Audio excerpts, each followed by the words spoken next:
Bonjour, bonjour à toutes et à tous. Merci beaucoup d'être ici pour cet atelier Inde, le nouveau hub industriel en Asie, qui est organisé et porté par Business France, plus spécifiquement par Éric Fajol, directeur régional Asie du Sud-Est, qui pourra se présenter et présenter les intervenants. Rapidement, je remercie de vive voix Swad, Louisa et Thomas qui sont présents aujourd'hui et qui vont pouvoir discuter de ce sujet. Donc voilà, merci beaucoup Eric, merci Business France pour l'organisation et surtout aux intervenants de nous partager leur regard. Merci beaucoup Solène. Bonjour et bienvenue en Inde. Donc on va effectivement vous parler de ce hub industriel indien et vous avez vu on a quand même mis un point d'interrogation. Le point d'interrogation c'est par rapport à cette politique du China Plus One qui est assez connue dans l'ASEAN, qui est également très connue en Inde, de la capacité des pays du pourtour chinois de récupérer la capacité industrielle de la part d'investisseurs étrangers en particulier. Donc on va essayer avec nos intervenants de vous expliquer comment l'Inde est en train de devenir ce nouveau hub, s'il est déjà ou si il peut devenir au même niveau que celui de la Chine et comment les Français en profitent, comment les Français investissent, quelle est cette politique du Make in India qui finalement oblige énormément d'investisseurs à fabriquer en Inde dans un marché qui est extrêmement difficile d'accès en termes d'exportation. Donc j'ai avec moi Luisa Munaretto, qui est founder, qui dirige un fonds qui s'appelle Tech IA Impact Invest. Elle va nous expliquer ce qu'elle fait. J'ai également Thomas Ponchon, qui est président d'une PMI industrielle qui s'appelle Satis Electric, et Swad Tanfish, qui est la présidente de la French Tech à Bangalore, la French Tech India, et qui est CEO de sa propre société qui s'appelle Link Innovation. Donc moi j'avais quelques slides, mais on ne les a pas à l'écran pour vous peut-être planter le décor sur ce Make in India. Qu'est-ce que c'est? Donc je suis moi-même le conseiller commercial à l'ambassade à New Delhi, en charge des bureaux Business France. On a 4 bureaux en Inde pour accompagner les sociétés françaises à Delhi, Mumbai, Bangalore et Chennai. Le Make in India, c'est un programme indien qui a été lancé en 2014 et qui vise à favoriser les emplois et les investissements directs étrangers en Inde sur 25 secteurs d'activité industrielle prioritaires où le gouvernement indien a mis en place également des incentives au niveau national, mais aussi au niveau local pour attirer des investisseurs étrangers. Ce sont des programmes sectoriels sur appel à projet pour bénéficier d'aide à l'investissement. Et ça, c'est offert par le gouvernement central. L'Inde est aujourd'hui, de par ces changements industriels, en train aussi de s'organiser au niveau de la machine-outil. L'Inde est un grand importateur d'équipements industriels et de machines-outils, mais c'est aussi c'est un pays en train de devenir également un producteur de machines-outils. Tout ça pour réduire sa dépendance aux industriels chinois et qui ont l'essentiel du marché de l'équipement industriel en Inde. La plupart des industries sont équipées par des machines d'origine chinoise. Mais là aussi, c'est en train de changer. On parlera aussi de centres d'excellence et de R&D, comment l'Inde peut devenir et est devenue au-delà l'Inde est souvent connue comme un territoire où on fait de l'offshore dans la tech, du service informatique pas cher. C'est la grande spécialité de l'Inde. Et comment aujourd'hui l'Inde, grâce à des centres et des instituts qu'on appelle ITT, de formation d'ingénieurs de très haut niveau, est aussi, au-delà des informaticiens, en train de se construire une industrie avec des talents très recherchés dans le monde au niveau industriel qui approvisionne cet écosystème. Et puis la place de la France, comment les Français arrivent finalement à indianiser, parce que c'est ça, indianiser son offre pour pouvoir pénétrer le marché indien. Donc le bilan de cette politique depuis 2014, donc ça fait presque 10 ans, est plutôt positif pour l'Inde, même si les niveaux d'investissement étrangers espérés n'ont pas été complètement au rendez-vous. L'Inde pensait attirer beaucoup plus en sortie de Covid d'investissements qui étaient destinés essentiellement à la Chine. On a vu quelques transferts dans l'industrie textile qui se sont reportés sur le Bangladesh et sur l'Inde, mais il n'y a pas eu une arrivée massive. Personne n'a fermé en Chine pour venir en Inde ouvrir son usine. En revanche, l'Inde est en train de se doter de gigafactories dans plusieurs secteurs d'activité. On y reviendra. Je pense aux panneaux solaires, ils importés comme tout le monde de Chine. Aujourd'hui, ils ont racheté une société chinoise qui s'appelait Rexolar à Singapour. Aujourd'hui, ils sont en train de construire leur gigafactory de panneaux solaires. De la même façon, ils sont en train de construire leur gigafactory de microprocesseurs. Ils ont plusieurs unités d'assemblage de téléphones Apple.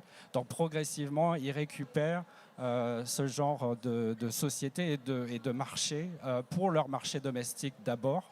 On rappelle que c'est quand même la première population mondiale, 1,4 milliard d'habitants. Elle a dépassé la Chine cette année.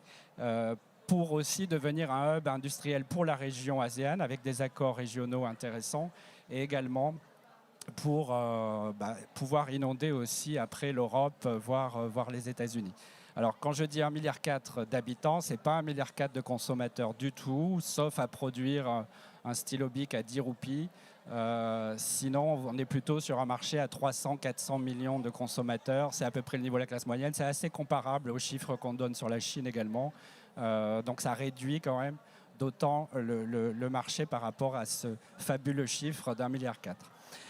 Donc les résultats sont bons, ils sont bons dans la pharmacie. Les Indiens sont connus comme la pharmacie du monde, mais c'est une pharmacie de génériqueurs qui cherchent aujourd'hui à aller vers des spécialités. Ils sont bons dans l'automobile, il y a eu énormément d'annonces dans l'automobile, et en particulier Stellantis et Renault pour investir dans le véhicule électrique. Donc le secteur automobile est particulièrement dynamique. La chimie, le oil and gas, parce que le mix énergétique indien il est encore très peu décarboné, et on a quand même une industrie du oil and gas qui est assez active et assez performante. Quelques chiffres, donc c'est le deuxième centre de production le plus attractif au monde, troisième marché en termes de consommation après les États-Unis et la Chine, et une croissance très importante sur les industries agroalimentaires qui ne se sont pas encore complètement transformées. Là, il y a des enjeux très intéressants dans l'agroalimentaire.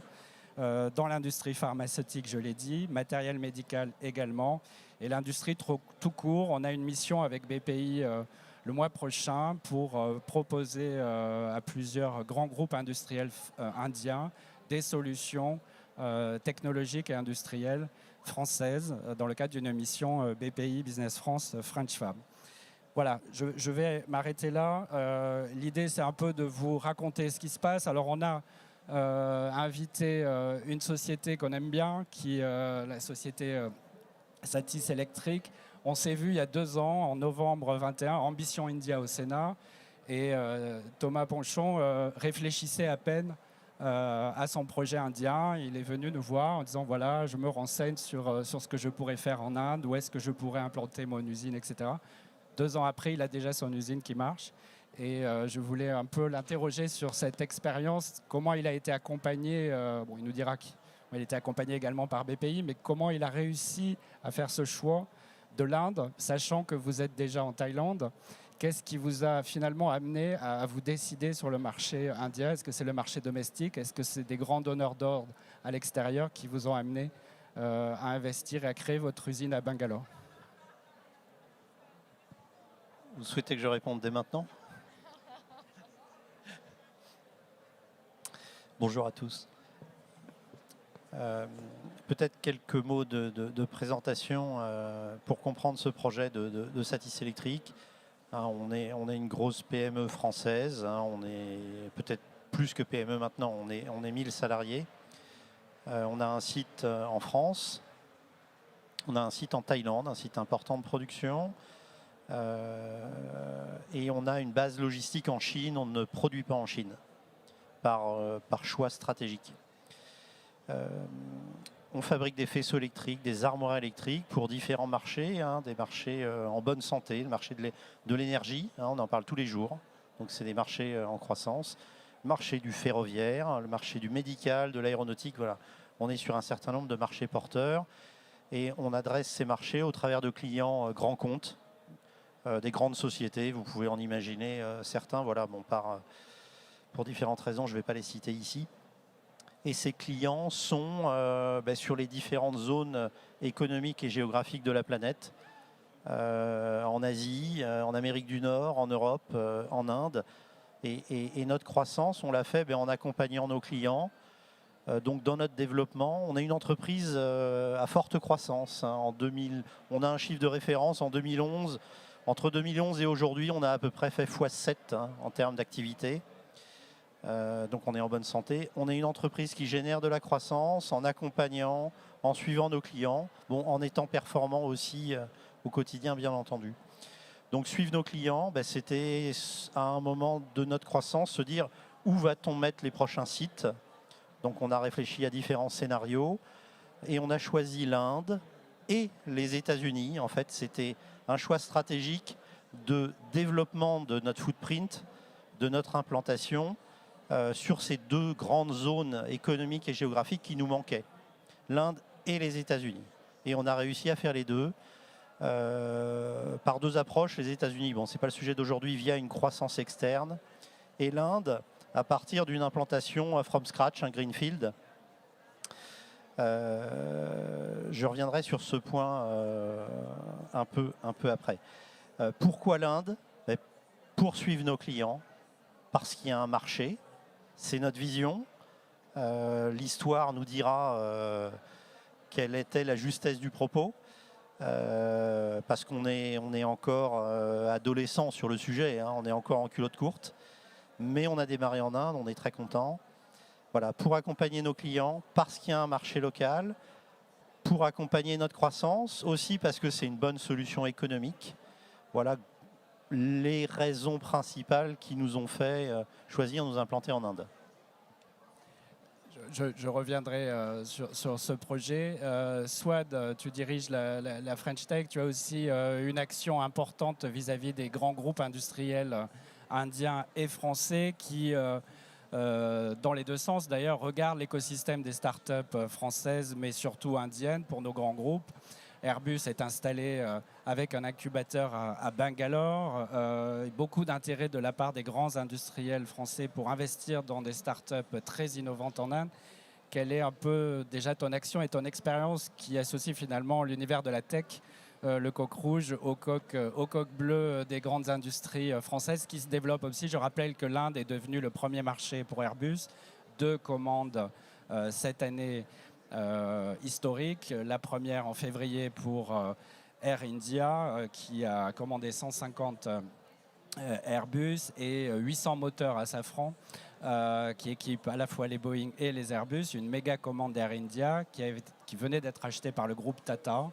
Et au Salon du Bourget, une deuxième méga commande, Indigo, qui est le premier client d'Airbus dans le monde, la compagnie low cost indienne. Et tout le secteur aéronautique, c'est un peu ce qu'il faut retenir, c'est la moitié des exportations françaises sur l'Inde, c'est de l'aéronautique. Et toute la filière aéronautique est en train de se développer et de faire venir un peu toute la filière de sous-traitance française en Inde. Et on voit aussi des Indiens racheter des PME en France dans le secteur aéronautique. Oui, exactement. Donc tu as tout dit. Merci Eric. Bonjour. Bonjour à tous. Merci de m'avoir invité. Donc moi je dirige, je suis la coprésidente de la French Tech en Inde, qui est en train de se développer. Ça a commencé en 2019. Aujourd'hui, on est plus de 600 membres. On est présent un peu partout dans tous les hubs indiens. Le premier, c'est bien sûr Bangalore. Bangalore, vous connaissez peut-être, si vous êtes là, vous vous intéressez un peu à l'Inde. On l'a souvent appelé le Silicon Valley, Indian Silicon Valley. Pourquoi surtout parce qu'à la fin des années 90, au début des années 2000, en fait, les grands groupes d'IT indiens qui sont aujourd'hui des leaders dans le monde, comme TCS, comme Infosys, comme Wipro, sont développés en Inde. En fait, sont développés à Bangalore. Au départ, c'était pour faire des tâches très très bas niveau, des tâches informatiques très bas niveau, notamment le bug de l'an 2000. Ça a été un peu résolu en Inde. Et en fait, ce hub s'est transformé et depuis, j'ai envie de dire, une quinzaine d'années, ces grandes entreprises de consulting en informatique ont développé tout autour d'elles un écosystème de talents d'ingénierie. Ce qu'il faut savoir, c'est que l'Inde produit 1,5 million d'ingénieurs tous les ans. Je crois que les États-Unis, c'est 70 000 ou quelque chose comme ça. Nous, on est bien loin derrière. Donc, c'est un pool de talents immense. Et aujourd'hui, peut-être que vous le savez, mais la tech française, par exemple, la French Tech, a besoin de ces talents de la tech. Et on pense vraiment aller les chercher en Inde. Les IIT dont tu parlais, les Indian Institute of Technology, sont vraiment c'est de l'Ivy League, ce sont les institutions de formation et d'écoles d'ingénieurs qui ont formé les gens qui aujourd'hui sont à la tête de Microsoft, de Google, d'Alphabet. Sundar Pichai, que vous connaissez certainement, qui est à la tête d'Alphabet, est en fait il est issu de ces instituts. Donc il y a un certain niveau d'excellence en fait dans certains domaines en termes d'ingénierie, et donc ce pool de talent et l'arbitrage des cours ont transformé, donc, ce que j'essaie de vous dire, la Silicon Valley en une capitale de la R&D en Inde, mais en Asie aussi. Dans les 10 dernières années, il y a eu plus de 500 centres de R&D, de grands groupes, qui sont venus s'installer en Inde. C'est énorme. Et comme on le sait un peu tous, dans la chaîne de valeur de l'installation d'une chaîne industrielle, les centres de R&D sont un peu les premiers pas. Donc il y a un shift de paradigme, et ça on le voit tous les jours. Moi aujourd'hui avec Link, ce que je fais, c'est qu'en fait on donne du conseil en innovation, et on permet en fait à ces grands groupes de trouver des talents et de trouver des solutions technologiques en Inde. Donc aujourd'hui par exemple Airbus Scale, l'ancien Airbus BizLab, se développe très très fortement en Inde avec des startups indiennes. L'écosystème indien, c'est le 3e plus grand écosystème au monde. Bien sûr, il y a du bruit, bien sûr, il y a beaucoup de choses à faire et à voir et sur lesquelles on peut travailler, mais c'est une très très grosse force dans l'écosystème global, et donc elle est à prendre en compte. Aujourd'hui, on travaille avec Honeywell Aerospace, toujours pour aller chercher des grandes startups B2B, donc grosses startups, des scale-up en Inde, pour aider à ce qu'on appelle, ce que vous connaissez, la 4e révolution industrielle, qui est en fait en train d'aider cette industrialisation à pas rapide de l'Inde. L'Inde est en train de faire un leapfrog, c'est-à-dire qu'elle n'est pas en train de partir sur de la low value en termes de chaîne industrielle, mais elle est plutôt utiliser ses ingénieurs. Encore une fois, ces ingénieurs sont plus ou moins bien formés, certains d'entre eux sont excellents, d'autres qui sont plus du niveau peut-être de nos techniciens. Mais en fait, tout ça permet de donner une très bonne base à cet influx de technologies dans la chaîne industrielle indienne. Donc on parle d'industrial IoT, AI, VR, toutes les technologies qui aujourd'hui ont assez d'histoire pour être injectées dans la chaîne industrielle. On voit de nombreux programmes d'open innovation se créer autour de ça en Inde. Merci Swad, et je rebondis sur le sujet des talents. Quand tu disais que vous pensez à recruter, en fait, il y a beaucoup déjà de groupes français installés en Inde qui recrutent des talents et qui font venir sur leur site aux sièges sociaux à Paris, à la Défense, des cohortes d'ingénieurs. Les informaticiens, c'est connu, on sait qu'il y a beaucoup d'informaticiens indiens en France, mais il y a de plus en plus aussi d'ingénieurs dans les boîtes d'ingénierie françaises qui sont sourcés en Inde, qui viennent passer 2 à 3 ans en France. Et sachez que les consulats de France et Business France aussi, dans nos bureaux, on est aussi là pour aider à faciliter ces mouvements-là, puisqu'on sait qu'on a besoin de ces compétences-là pour gagner certains marchés en Europe, mais aussi au Moyen-Orient. On a vu des groupes sourcer des ingénieurs indiens pour gagner des marchés dans les pays du Moyen-Orient. On va passer à Louisa. Louisa, elle a une expérience, j'ai parlé tout à l'heure du dynamisme de l'industrie automobile indienne et du fait qu'on est en train de passer du thermique à l'électrique. La mobilité électrique, c'est un vrai sujet en Inde, à la fois pour les groupes français qui investissent énormément d'argent, les autres marques étrangères, mais aussi les marques indiennes, puisque c'est quand même un pays où il y en a des constructeurs locaux très forts, et même des licornes. Et je crois que tu avais un exemple à évoquer d'une licorne, et par ricochet peut-être comment... on a cette image d'une Inde qui pollue énormément, qui a des industries qui rejettent énormément dans l'air, dans l'eau, un peu partout. Comment finalement cette nouvelle industrie indienne, elle s'est adaptée aux critères climatiques d'aujourd'hui, et en particulier sur ces industries-là, ces nouvelles usines indiennes, comment elles arrivent à être quasiment neutres en carbone. Oui, merci Eric, merci. Sur le menton. Merci, voilà. Merci pour m'avoir invité. Effectivement, en deux mots, ce que j'ai fait, donc je travaille sur le marché indien depuis plus d'une dizaine d'années et j'ai opéré sur ces marchés en tant qu'investisseur, donc j'ai eu l'occasion de connaître l'écosystème de start-up et d'innovation, en particulier appliqué à la technologie. Et ensuite, parmi mes différents investissements, il y a effectivement la mobilité électrique. Et dans ces cadres, j'ai eu l'occasion de faire une analyse des marchés comme j'aime faire et de rentrer en détail pour comprendre un peu quels sont les compétiteurs, aussi les enjeux du pays, mais en particulier aussi les commitments, donc l'engagement qui existe auprès à la fois de la communauté des investisseurs, à la fois des institutions publiques à soutenir cette industrie et à créer un vrai écosystème. Et pas simplement à des initiatives qui ne sont pas connectées les unes avec les autres. Et en fait, le témoignage que je peux en faire, ayant vu l'Inde à une époque différente, c'est qu'aujourd'hui, effectivement, l'Inde résonne un écosystème dans ce qu'on appelle l'industrialisation. Ce qui veut dire que vous avez une chaîne de valeur qui va être construite auprès des sous-plans Make in India. Et la partie mobilité électrique, c'est le domaine qui en a bénéficié en premier et c'est celui qui s'est développé le plus rapidement. Alors, tous les grands groupes indiens, le grand nom, ont une entité qui s'occupe de voitures électriques et de batteries. Donc, on parle de marques peut-être en France sont moins connues, mais Mahindra a sa structure de voitures électriques. Tata, qui est un gros conglomérat qui fait à peu près 200 milliards de chiffre d'affaires, mais qui a une entité qui est connue dans le monde pour la partie informatique, mais qui a Tata Motors aussi à développer sa voiture électrique.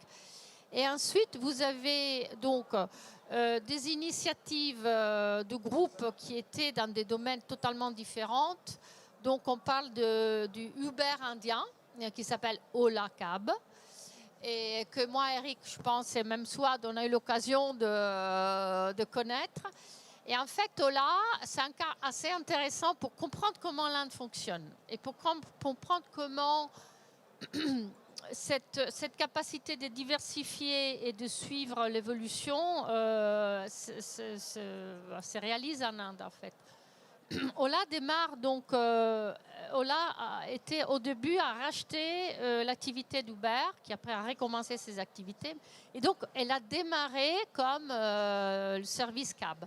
Et ensuite, suite au développement important de cette activité, l'entrepreneur il n'a même pas 40 ans, hein, le fondateur, il a compris l'importance de l'électrique et les enjeux pour son pays.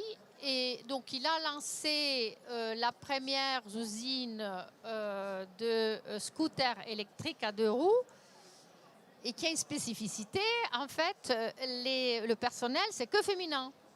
Et donc, il y a 10 000 femmes à peu près qui travaillent dans cette usine. Donc, ce que je veux porter comme exemple, c'est que ce n'est d'abord un exemple en termes de chaîne de valeur et capacité de mettre en place une infrastructure industrielle, mais c'est aussi cette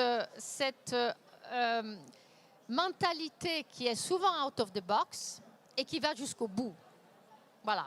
Et qui porte effectivement cette valeur de la féminisation de tout ce qui est là, le travail en Inde, et c'est qui est un exemple parlant. Donc, je porte cet exemple effectivement pour transmettre cet écosystème et sa dynamique. Merci Louisa avec cet exemple qui est effectivement assez emblématique de l'Inde nouvelle, la New India, de l'Inde d'aujourd'hui, du sud de l'Inde aussi, qui est relativement, je dirais, presque plus dynamique que le nord, où on trouve ce genre de licorne. Le nombre de licornes est 10 fois plus important que chez nous. Et c'est un écosystème particulièrement actif et dense, et surtout qui attire les convoitises d'investisseurs étrangers. On revient chez vous, Thomas, à Bangalore, dans votre usine. Vous nous avez expliqué pourquoi vous êtes venu en Inde. Est-ce que vous pouvez nous dire comment finalement vous êtes arrivé à ouvrir en moins de 2 ans. Moi-même, je vis en Inde, c'est ma 4e année en Inde. Je ne sais pas comment on ouvre une usine en moins de quasiment 18 mois et on arrive à la faire tourner au bout de 18 mois. Comment vous avez vécu ce parcours du combattant par rapport à votre expérience en Thaïlande, par exemple? Qui vous a aidé sur place? Quels sont les... Je crois que vous m'avez dit que vous avez recruté un patron indien, tout votre staff est indien, vous n'avez pas de français. Quel est votre retour d'expérience finalement de cette ouverture d'usine toute récente? Je crois que c'est en effet un élément intéressant à partager. Donc, première réflexion en juillet 2021, où on a figé nos axes stratégiques de développement. Alors, j'ai personnellement une expérience internationale. J'ai travaillé dans différents pays, j'ai vécu à différents endroits. Voilà. Donc, peut-être que j'ai pas d'appréhension d'aller découvrir un nouveau pays, une nouvelle culture. Voilà. Peut-être est-ce un élément personnel de cette aventure. Donc un parcours du combattant, non, je ne l'ai pas vécu comme ça. Une aventure, oui, définitivement. Été 2021, j'ai recruté en effet le futur patron du site, un Indien, pendant le Covid, au téléphone. Je ne l'ai pas rencontré. Et on a topé. Une aventure, voilà, au téléphone. Ça a fonctionné, ça aurait pu ne pas fonctionner. Quelqu'un qui a de l'expérience industrielle dans des groupes internationaux. Donc il y avait une possible compréhension de la culture, de ma culture. Moi, de pouvoir aussi écouter la sienne. Voilà, et à partir de là, on a construit notre histoire, on a cherché un bâtiment à louer. Voilà, dans une phase de démarrage, on n'a pas voulu investir massivement en construire.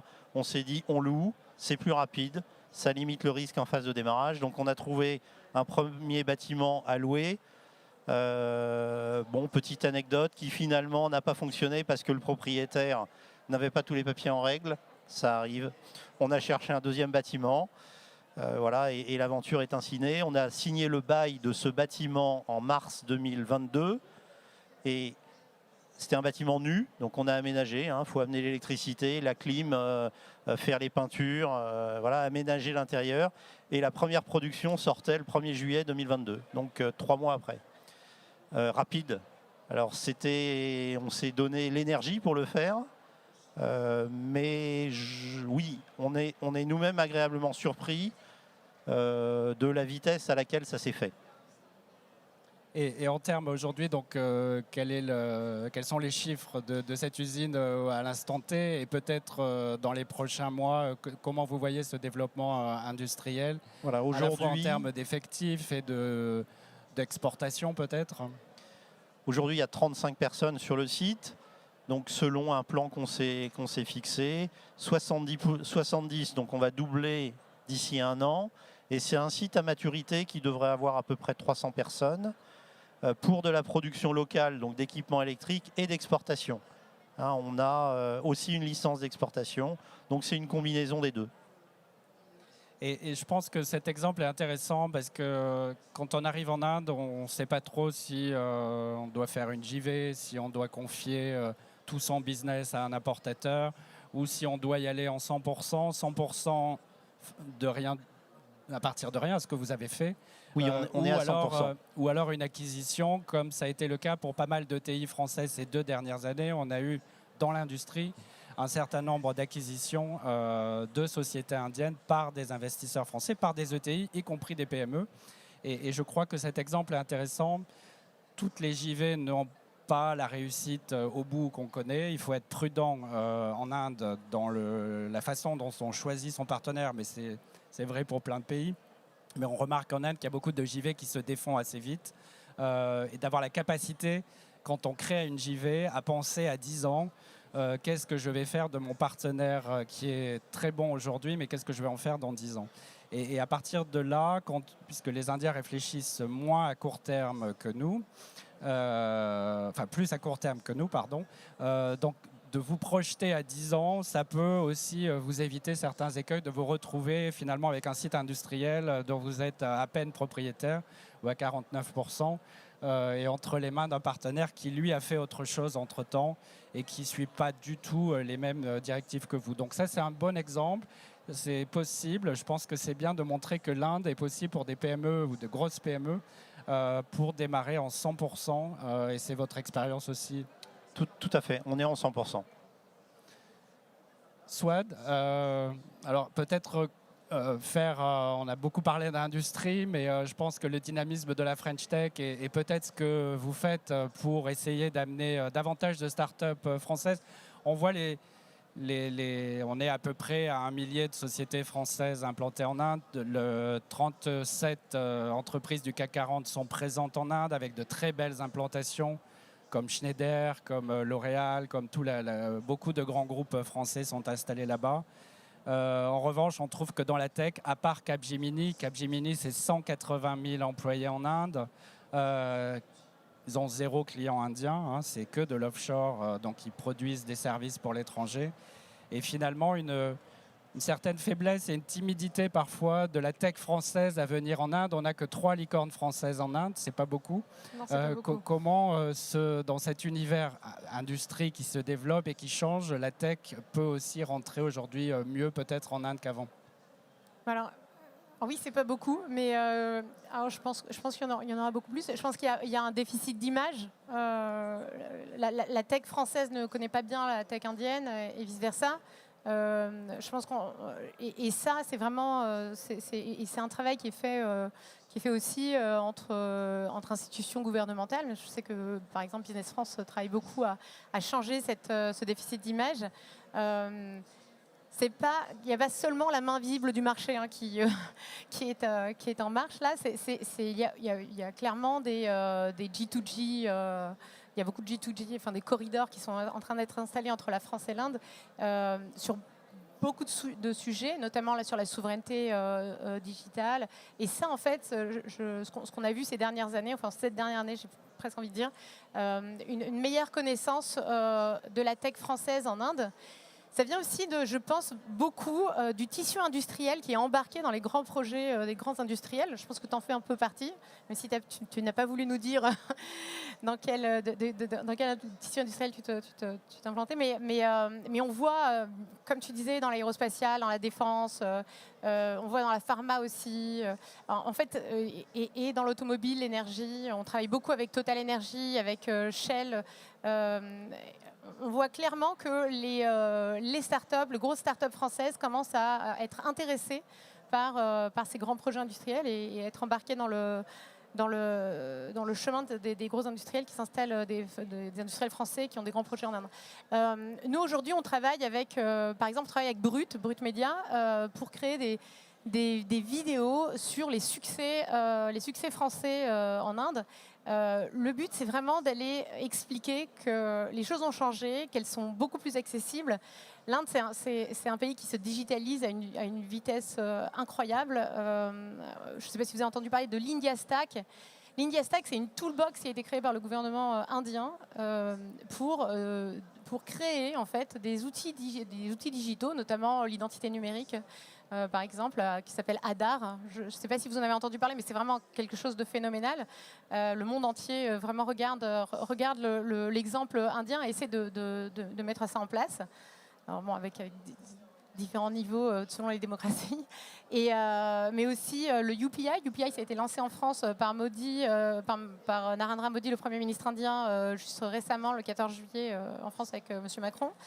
UPI, c'est Unified Payment Interface. Donc c'est aujourd'hui, je crois que c'est 14 milliards de transactions par an, par mois, c'est énorme, par mois.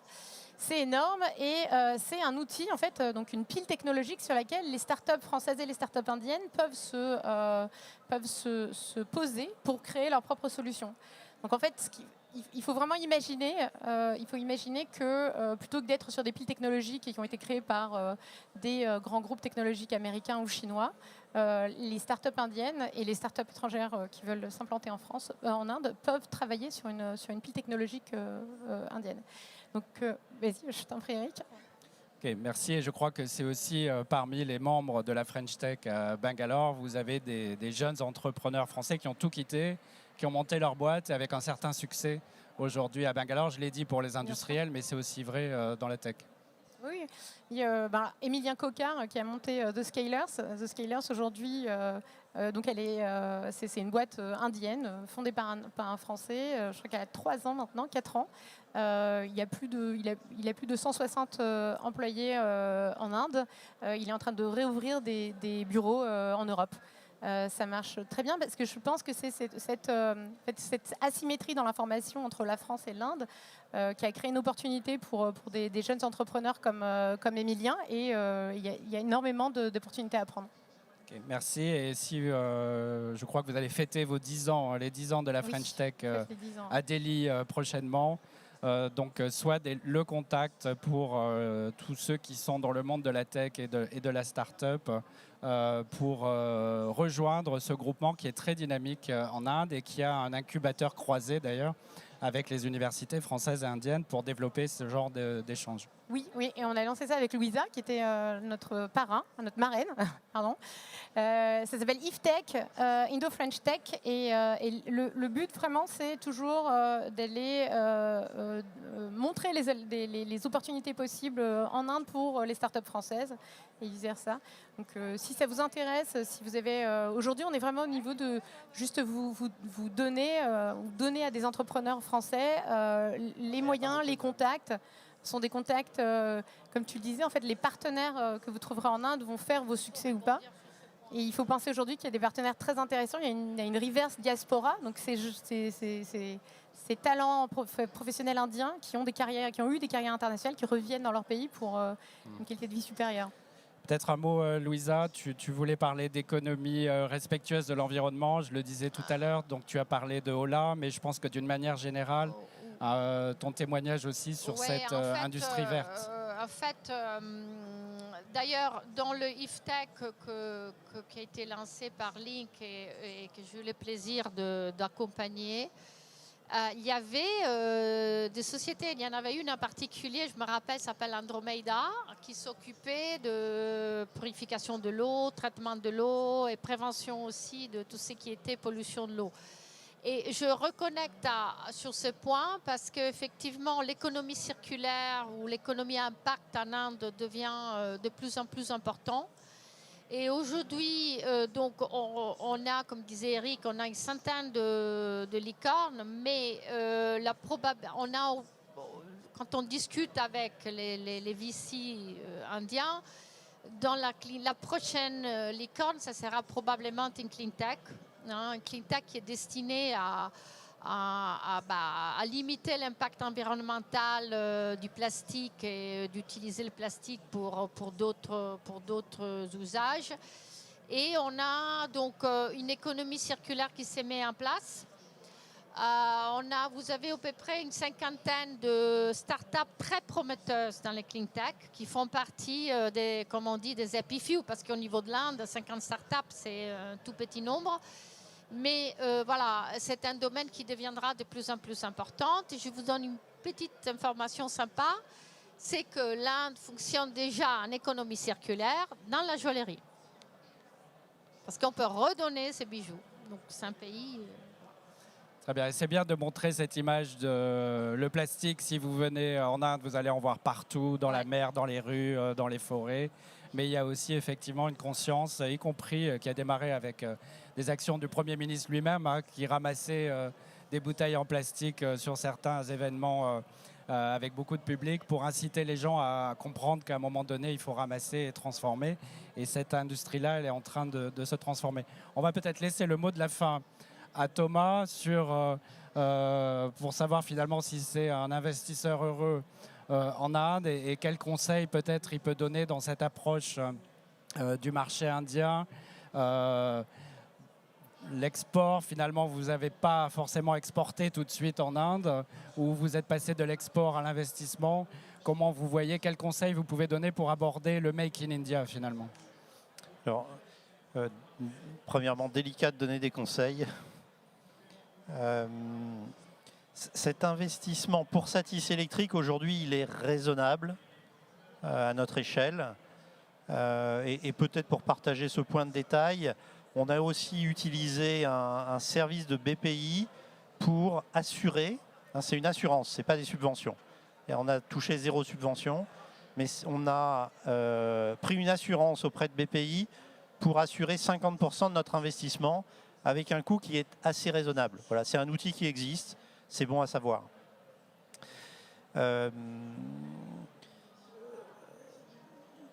Quel conseil j'aurais tendance à dire à nous, à notre petite échelle, être indien, hein, voilà, l'Inde, c'est un pays de talent. On est agréablement surpris de ce point de vue-là, parce qu'on a un site assez important en Thaïlande, notamment dans les compétences techniques des ingénieurs. Tu le disais tout à l'heure, il y a un nombre d'ingénieurs formés chaque année. Voilà. Donc, être indien, écouter, comprendre la culture, s'adapter, avoir la notion du coût des choses. Hein. L'Inde est une région où on va chercher le moindre coût. Hein, ça, c'est important. Voilà, essayer d'être indien en Inde. Merci, je crois qu'on a fini ce tour de piste sur l'industrie indienne. J'espère que ça vous aura éclairé. On reste à votre disposition. Soit des mois, on est en Inde.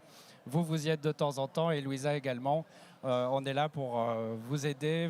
C'est un pays de networking aussi, donc on est aussi là pour ouvrir des portes et faciliter des contacts avec des grands, des moyens ou des start-upers. Voilà, merci à tous et bon après-midi.